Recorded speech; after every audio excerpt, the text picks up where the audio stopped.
اعوذ باللہ من الشیطان الرجیم بسم اللہ الرحمن الرحیم انما کان قول المؤمنین اذا دعوا الی اللہ ورسولہ لیحکم بینہم ان یقولوا سمعنا واطعنا واولئک هم المفلحون۔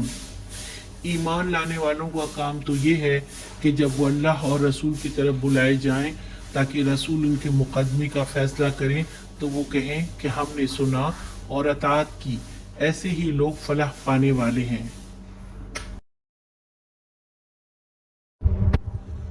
مومن کا طریقہ یہ ہوتا ہے کہ جھگڑنے والوں سے کہتے ہیں کہ ہم حق کے معاملے میں کوئی بحث نہیں کرتے، ہم نے سنا اور مان لیا، تو ایسے ہی لوگ کامیاب ہیں۔ اور جو حق کو دیکھ کر اعراض کرتے ہیں وہ ظالم ہیں، اپنا نقصان کرتے ہیں۔ اللہ سبحانہ وتعالیٰ نے کامیاب اور ناکام دونوں طرح کے لوگوں کا طریقہ عمل بتا دیا ہے۔ حق سے روگردانی دراصل دل کا مرض ہے، اور مرض کا علاج نہ ہو تو انسان بیمار ہو جاتا ہے۔ اللہ اور اس کے رسول صلی اللہ علیہ وسلم کے حکم کو سمعنا و اطعنا کرنے والے اللہ کے نزدیک کامیاب لوگ ہیں۔ آج کا سوال، اللہ اور اس کے رسول صلی اللہ علیہ وسلم کے حکم کو ماننے والے لوگوں کے بارے میں اللہ تعالیٰ نے کیا فرمایا ہے؟